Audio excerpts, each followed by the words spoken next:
오늘도 하나님 앞에 예배하는 여러분에게 우리 주님의 크신 은총이 함께 있기를 원합니다.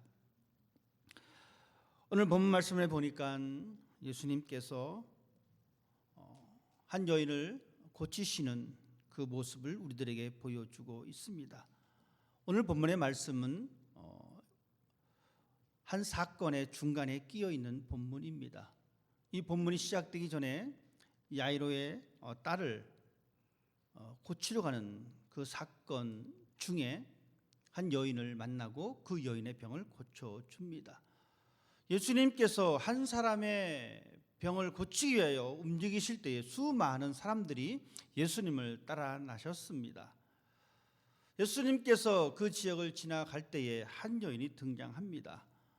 이 여인은 12년 동안 질병을 가지고 있었습니다. 12년 동안 병을 앓고 있었다는 것, 참 힘든 일입니다. 이 여인도 힘든 일이지만 그 여인을 간호하는 그 여인과 관계되어 있는 식구들 또한 얼마나 힘들었겠습니까? 이 병을 고치기 위하여 이 여인은 많은 돈을 썼습니다. 수많은 의사를 만났습니다. 하지만 의사를 만났지만 가진 돈을 다 썼지만 이 여인의 병은 나아지지 않았고 점점 더 힘들어지는 그러한 상황이었습니다. 이 여인은 돈도 잃고 건강도 잃고 가족도 다 잃어버린 상태입니다. 성경은 말하기를 혈루증 앓은 여인이다라고 이야기해 주고 있습니다. 이 병은 구약 성경에 보면은 부정한 사람의 취급을 받는 그러한 병입니다. 부정한 취급을 받았던 이 여인은 먼저는 다른 사람의 시선입니다. 왜냐하면 우리는 다른 사람의 시선을 무시하고 살아갈 수가 없습니다. 누군가 나를 이상한 눈빛으로 쳐다만 보면 여러분 어떻습니까? 마음이 편하지 않습니다. 더군다나 이 여인은 부정한 병입니다. 그렇기 때문에 사람들로부터 무슨 생각을 받게 되냐면 너는 부정한 사람이야. 즉 너는 깨끗하지 못한 사람이야 라는 것입니다. 종교적으로 깨끗하지 못하니까 여러분 유대인들은 종교적인 민족입니다. 그들은 하나님의 성전에 나와서 제사를 지냈던 민족입니다. 그런데 이 부정한 사람으로 낙인이 찍히게 되면 부정한 병에 걸리게 되면 나와서 제사를 드릴 수가 없습니다.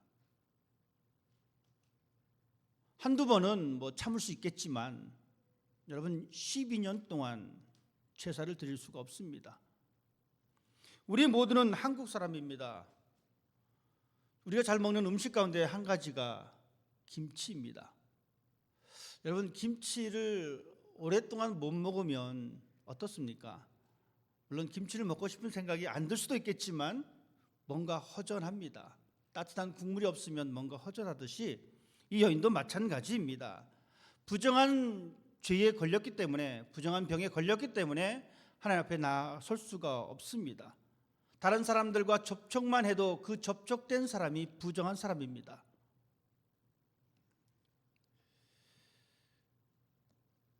그 접촉됐다라고 하는 그 이유만으로 또 다른 사람들은 물로써 자신의 몸을 씻어야 합니다.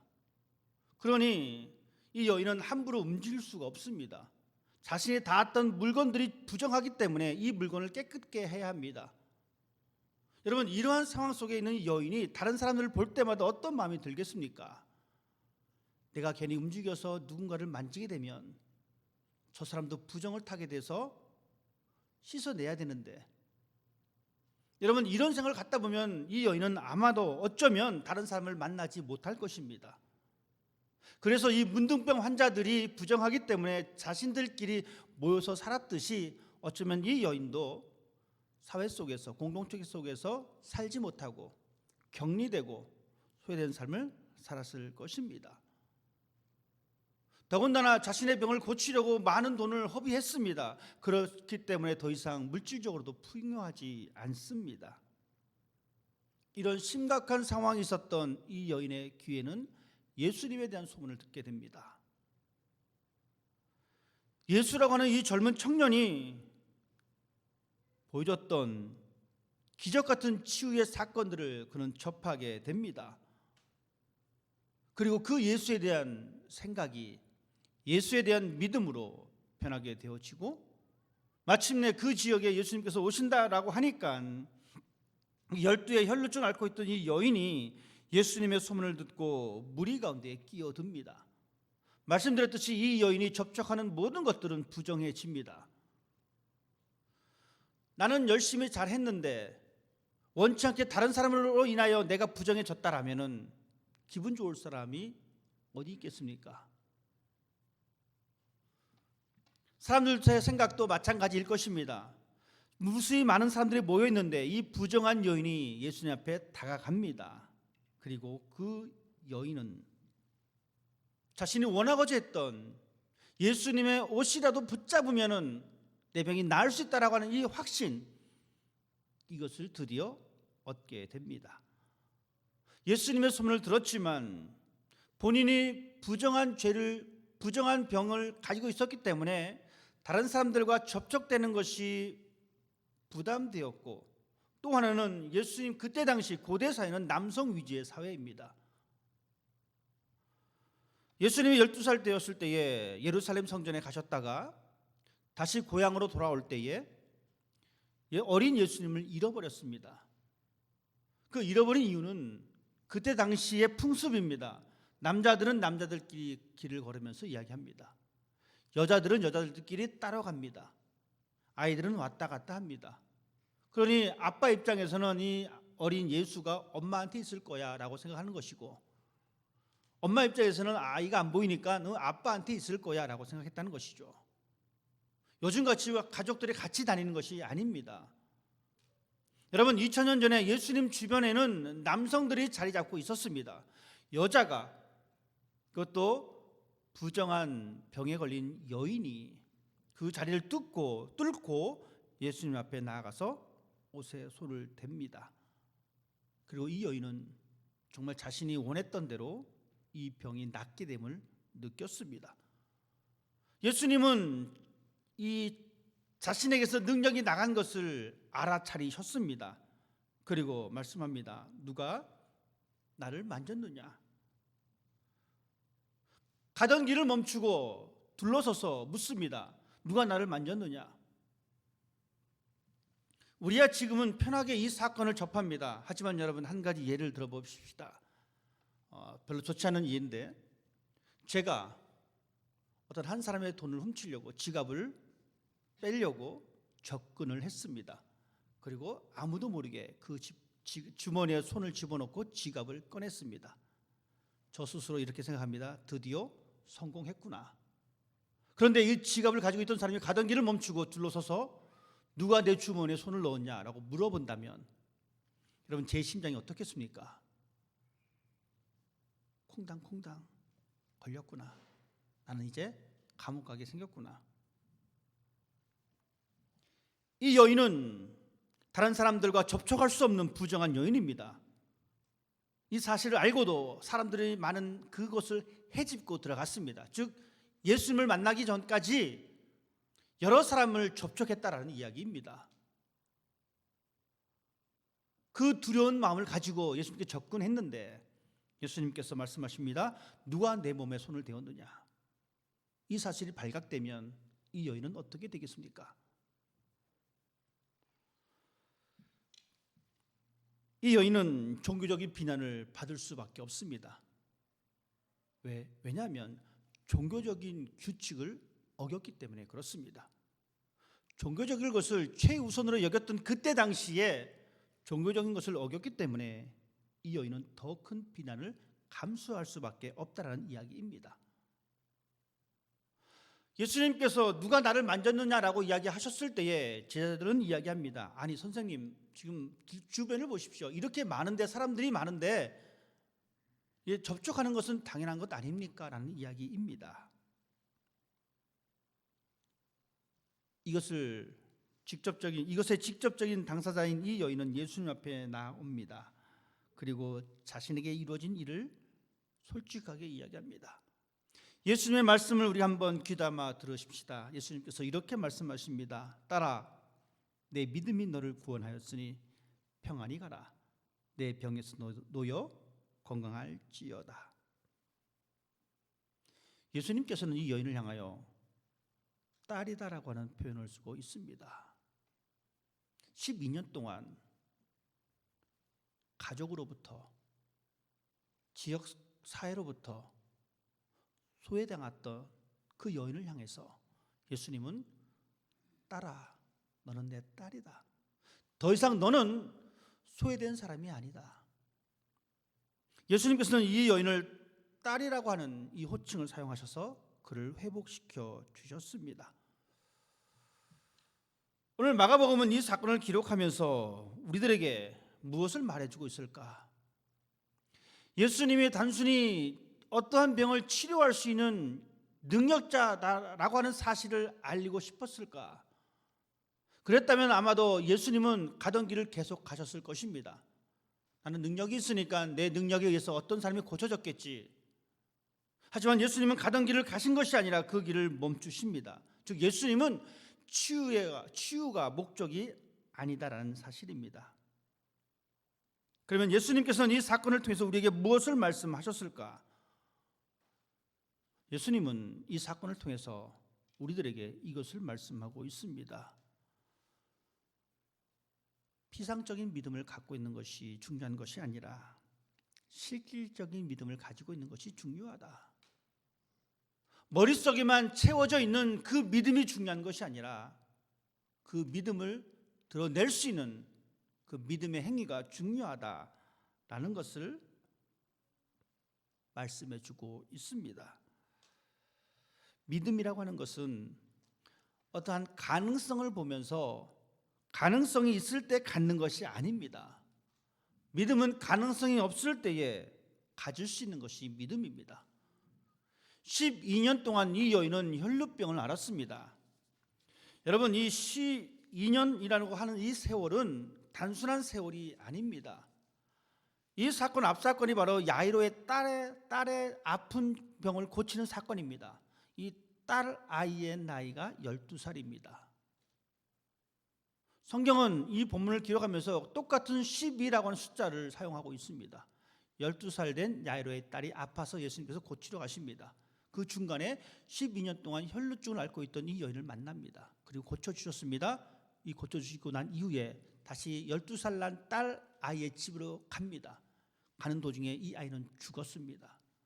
그럼에도 불구하고 예수님께서는 가셨습니다. 살려내셨습니다. 10이라고 하는 숫자입니다. 이 숫자가 주는 이 유대인들의 의미는 완전한 숫자입니다.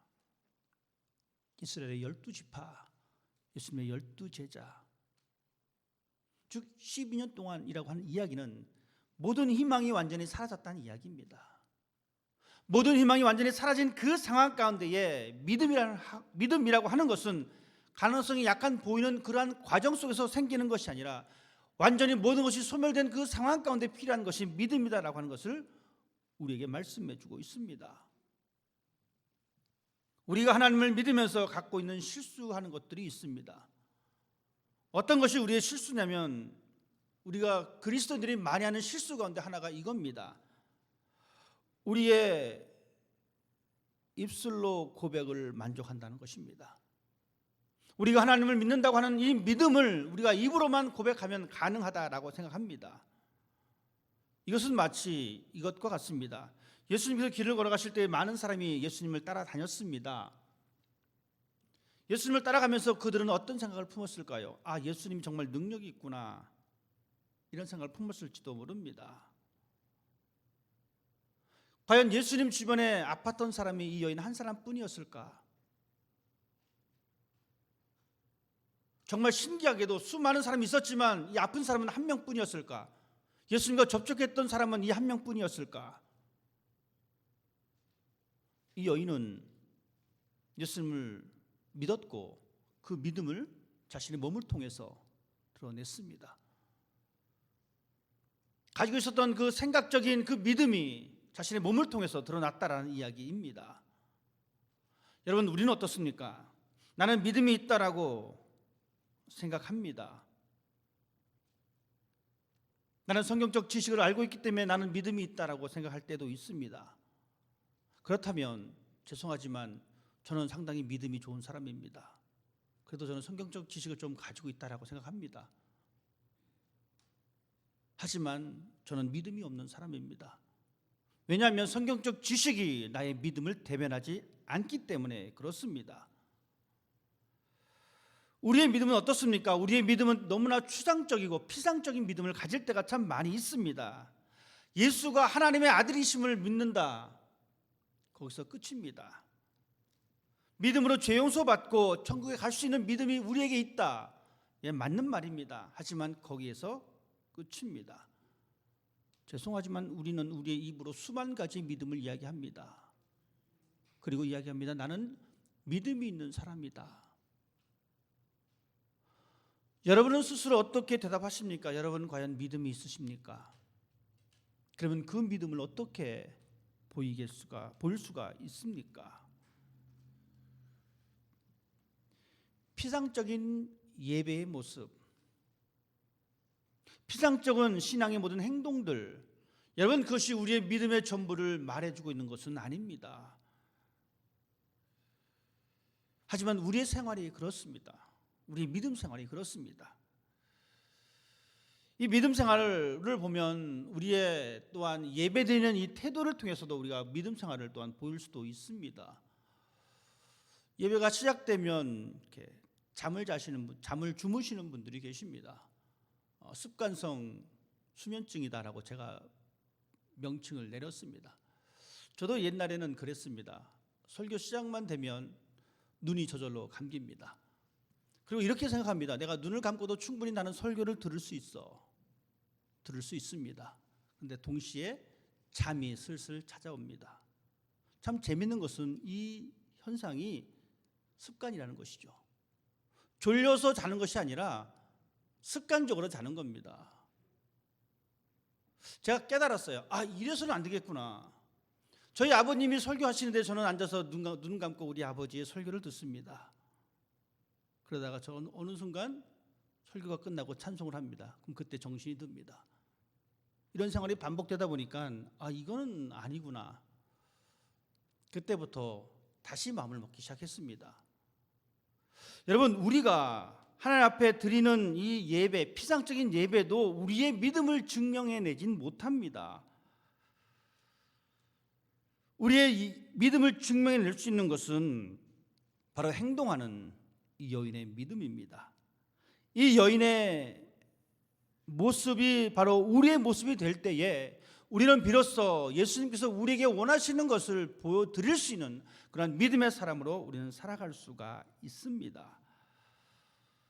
12해를 혈루증을 앓았던 이 여인은 자신의 상황 가운데에, 자신이 가지고 있었던 이 모든 환경 가운데에 그럼에도 불구하고 예수님 앞에 나와서 자유함을 얻게 됩니다. 가능성이 없는 그 순간에, 모든 두려움이 있는 그 순간에 주님 앞에 나와서 자신이 원했던 그것을 얻게 됩니다.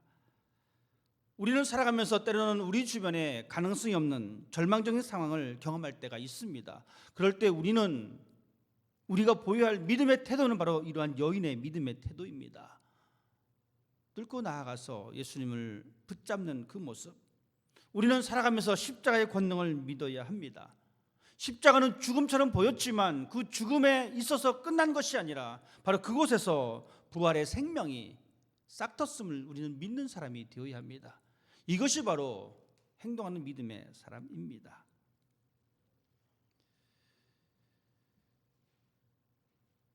우리의 발은 움직이는 발이 되어야 합니다. 우리의 믿음의 손은 움직이는 믿음의 손이 되어야 합니다. 입술의 고백이 우리의 손과 발을 통하여 드러날 때에 비로소 우리들은 하나님 앞에서 우리의 믿음을 보일 수 있다는 이야기입니다. 피상적인 머릿속에만 자리 잡고 있는 그 믿음을 가지고 있는 것이 아니라 실제적인 믿음을 가질 수 있게 되기를 바랍니다. 믿음은 행동입니다. 믿음은 태도입니다.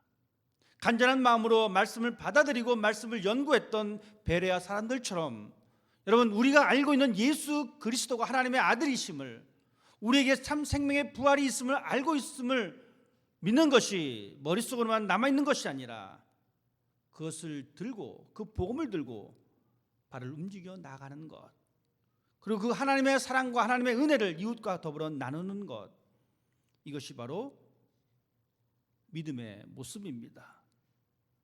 저는 그래서 이 믿음을 이렇게 표현하고 싶습니다. 믿음은 암벽 등반하는 것과 같다. 여러분, 암벽 등반할 때 정말 죽을 힘 살림을 다 쏟아부어서 매달립니다. 떨어지지 않으려고. 이것이 바로 믿음입니다. 붙잡고 떨어지지 아니하려고 내가 온 힘을 쏟아붓는 것, 이것이 바로 믿음입니다. 그렇기 때문에 믿음의 길은 좁은 길입니다. 예수님께서 이 좁은 길이다라고 분명히 말씀하셨어요. 이 말씀하신 것은 이 믿음의 길이 어렵다는 것입니다. 힘들다는 것입니다. 여러분들은 참 대단하신 분들이십니다. 그 힘든 길을 가시겠다라고 이 자리에 모여 있습니다.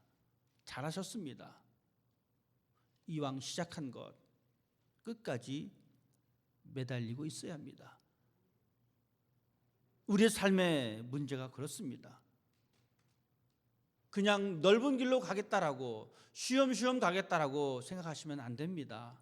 여러분, 많은 사람들은 믿음 생활을 그냥 쉬엄쉬엄 하려고 생각하십니다. 십자가 길을 그냥 넓고 편한 길로 생각하십니다. 잘못된 생각입니다. 또한 그렇게 선포해도 잘못된 것입니다. 예수님께서 말씀하신 이 십자가 길은 넓은 길이 아닙니다. 좁은 길입니다. 힘든 길입니다. 하지만 그 길 끝에는 하나님의 생명이 여러분을 기다리고 있습니다. 그렇기 때문에 우리는 때로는 힘들어도 포기하지 않고 내가 그 절벽 가운데에 매달려 있는 것입니다.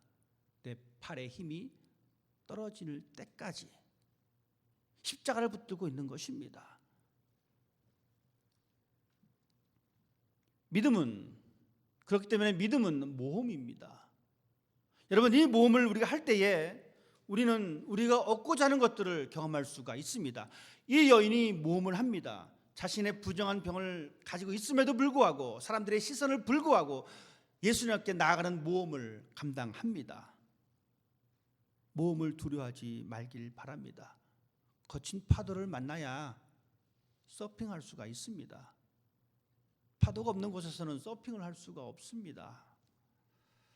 항구에 배가 정박해 있으면 그 풍랑을 만나진 않지만 그 광대한 바다의 아름다움을 경험할 수가 없듯이, 높은 산에 올라가야지만이 그 넓은 광경을 바라볼 수 있듯이 우리의 믿음은 모험입니다.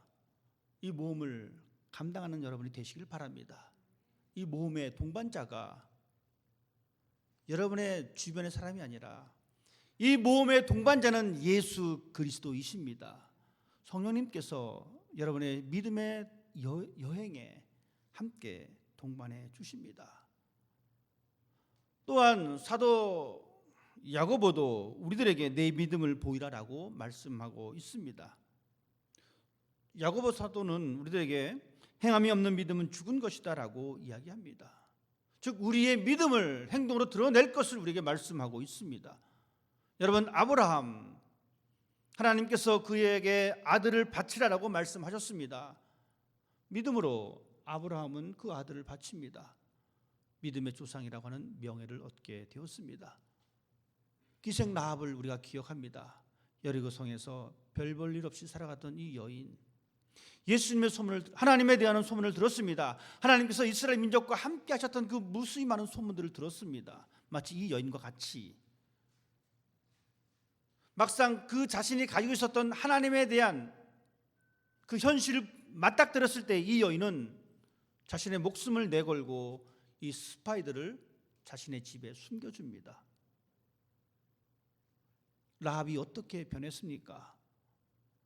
그와 그의 가족들은 그 전쟁통에 생명을 보존받았습니다. 그 예수님의 족보에 오르는 명예 또한 얻게 되었습니다.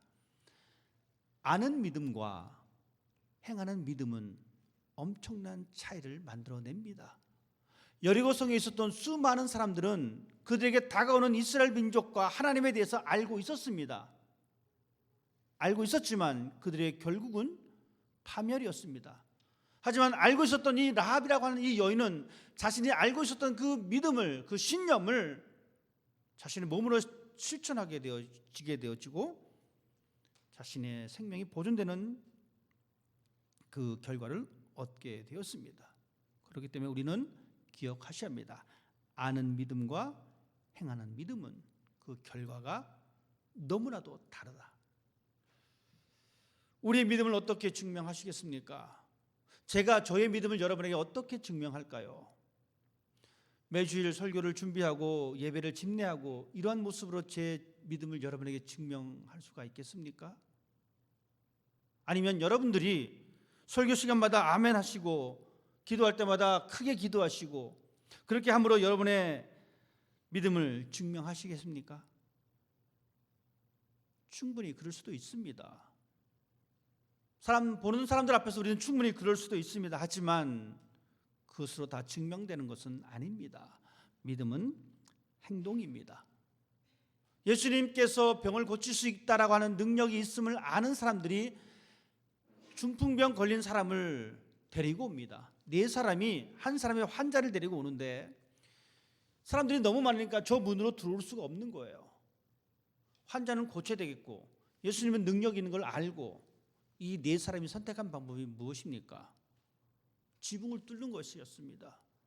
자기 집 지붕 뚫으면 뭐 누가 뭐라고 하겠습니까? 자기 집인데. 그런데 남의 집 지붕을 뚫습니다. 어느 주인이 그것을 좋아하겠습니까? 물론 집 구조상 이 지붕을 뚫기는 좀 쉽습니다. 이런 집이 아니니까. 이 사람들은 이 지붕을 뚫고 이 환자를 예수님 앞에 내려놓습니다. 예수님께서 이렇게 말씀하십니다. 그들의 믿음을 보시고 아픈 사람의 믿음이 아니라 예수님께서 낫게 하신다라고 하는 이 믿음을 알기에 그것을 행동으로 옮긴 사람들의 그 행위적인 믿음을 보시고 그들의 믿음을 보시고 그 사람을 고쳐주셨습니다. 여러분들이 우리 모두가 보여지는 이 행위들을 통하여 그 믿음을 통하여 하나님께서는 우리의 믿음을 칭찬하시고 우리와 관련된 사람들에게 복을 내리신다는 것입니다. 여러분 이것이 바로 우리가 하나님께로부터 부여받은 축복의 통로입니다. 우리 모두가 이런 축복의 통로가 되기를 원합니다. 이것이 바로 행동하는 믿음을 가지고 있는 사람들의 모습입니다. 신념이 병을 낫게 하는 것이 아닙니다. 이 여인의 신념이 병을 낫게 한 것이 아니라 이 여인이 가지고 있었던 이 신념이 행동으로 옮기는 그 믿음을 예수님께서 보시고 그 병을 고쳐주셨습니다. 그 여인에게 자유를 주셨습니다. 우리 모두가 가지고 있는 예수가 하나님의 아들이고 예수의 부활이 있다, 예수의 생명이 있다라고 하는 이 믿음, 이 신념이 하나님 앞에서 기쁨을 받는 것이 아니라 가지고 있는 그것을 통하여 하나님의 생명을 드러내는 것, 하나님의 사랑을 보여주는 것, 이 행위들이 바로 하나님께서 기뻐하시는 믿음의 모습입니다. 야고보 기자는 계속해서 이야기하기를 이렇게 이야기합니다. 허탄한 사람들이여, 행동이 따르지 않는 믿음은 아무 쓸데가 없다는 것을 모르십니까? 다른 성경은 이렇게 표현하고 있습니다. 어리석은 사람들이여, 행동이 따르지 않는 믿음은 아무 쓸모가 없는 줄 모릅니까? 이 허탄하다라고 하는 이 단어는 무슨 말이냐면 내용이 없다는 것입니다. 쓸데없다는 거예요. 빈 깡통이라는 것입니다. 우리가 잘 아는 말 중에 빈수레가 요란하다라는 말도 있습니다. 보여지는 믿음의 행위가 없으니까 수만 가지 입으로 나타내는 믿음의 모습들만 이야기합니다. 이쪽에 가서 하나님을 이야기합니다. 저쪽에 가서 하나님을 이야기합니다. 하나님의 사랑을 이야기하고 하나님의 은혜를 이야기합니다. 수만 가지 이야기를 늘어놓습니다. 그렇지만 정작 그 속에는 아무것도 없습니다. 그것을 가리켜 가치 없다라고 이야기합니다. 성경에는 좋은 이야기만 기록된 것이 아닙니다. 우리를 책망하고 우리를 꾸짖는 이야기가 정말 많이 있습니다. 바로 믿음이 없는, 행위가 없는 믿음은 가치 없는 믿음이다라는 것입니다. 저는 우리 모두가, 우리 그리스도교의 성도들이 가치 있는 믿음의 사람이 되기를 원합니다. 가치 있는 사람이 되기를 원합니다. 속 내용이 꽉 찬 사람이 되기를 원합니다. 행동하는 믿음이 가치 있는 사람을 만듭니다. 여러분의 가정에서 가치 있는 사람이 되십시다. 이 교회에서 가치 있는 사람이 되십시다. 이 지역사회 가운데에 가치 있는 사람이 되십시다. 그 사람을 향하여 예수님은 따라 내 믿음이 너를 구원했다, 회복시켜 주십니다. 우리가 살아가는 이 세상 가운데에 힘들고 어려운 일이 있지만 가치 있는 믿음을 가지고 살아갈 때에 하나님은 우리를 회복시켜 주십니다. 어떤 문제가 있든지 간에, 어떤 장소에 있든지 간에 우리를 향하여 너는 나의 자녀다라고 말씀해 주고 있습니다. 사랑하는 성도 여러분, 믿음을 아는 것으로 증명하지 마시고 사는 것으로 증명하길 바랍니다. 그 믿음이 하나님을 기쁘시게 하고 그 기쁨을 우리가 경험할 수가 있습니다. 이것이 우리 그리스 교회의 아름다운 모습이 되기를 주님의 이름으로 축복합니다. 기도하겠습니다. 하나님,